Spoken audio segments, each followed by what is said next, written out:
ब्राह्मण बालक की मृत्यु की कथा।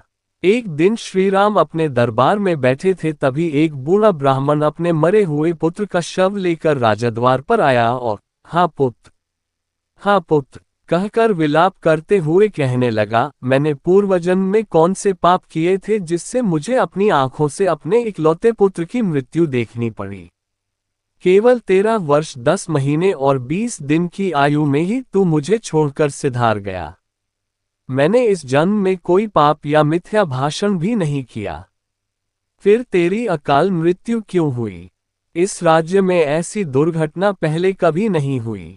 निस्संदेह ये श्री राम के ही किसी दुष्कर्म का फल है। उनके राज्य में ऐसी दुर्घटना घटी है। यदि श्री राम ने तुझे जीवित नहीं किया तो हम स्त्री पुरुष यही राजद्वार पर भूखे प्यासे रहकर अपने प्राण त्याग देंगे। श्री राम, फिर तुम इस ब्रह्महत्या का पाप लेकर सुखी रहना। राजा के दोष से जब प्रजा का विधिवत पालन नहीं होता तभी प्रजा को ऐसी विपत्तियों का सामना करना पड़ता है।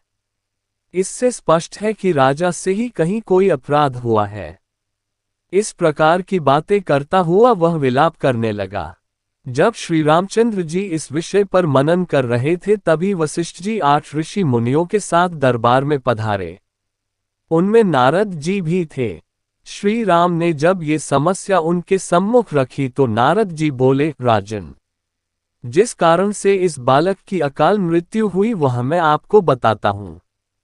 सतयुग में केवल ब्राह्मण ही तपस्या किया करते थे। फिर त्रेता के आरंभ में क्षत्रियों को भी तपस्या का अधिकार मिल गया।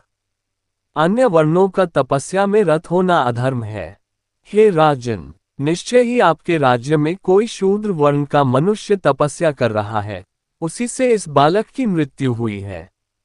इसलिए आप खोज कराइए कि आपके राज्य में कोई व्यक्ति कर्तव्यों की सीमा का उल्लंघन तो नहीं कर रहा। इस बीच ब्राह्मण के इस बालक को सुरक्षित रखने की व्यवस्था कराइए। नारद जी की बात सुनकर उन्होंने ऐसा ही किया। एक और सेवकों को इस बात का पता लगाने के लिए भेजा कि कोई अवांछित व्यक्ति ऐसा कार्य तो नहीं कर रहा जो उसे नहीं करना चाहिए। दूसरी ओर विप्रपुत्र के शरीर की सुरक्षा का प्रबंध कराया।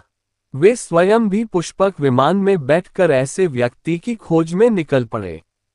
पुष्पक उन्हें दक्षिण दिशा में स्थित शैवाल पर्वत पर बने एक सरोवर पर ले गया, जहां एक तपस्वी नीचे की ओर मुख करके उल्टा लटका हुआ भयंकर तपस्या कर रहा था।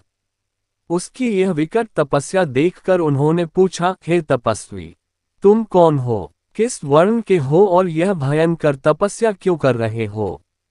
ये सुनकर वह तपस्वी बोले, महात्मन, मैं शूद्र योनि से उत्पन्न हूं और सशरीर स्वर्ग जाने के लिए यह उग्र तपस्या कर रहा हूं। मेरा नाम शंबुक है।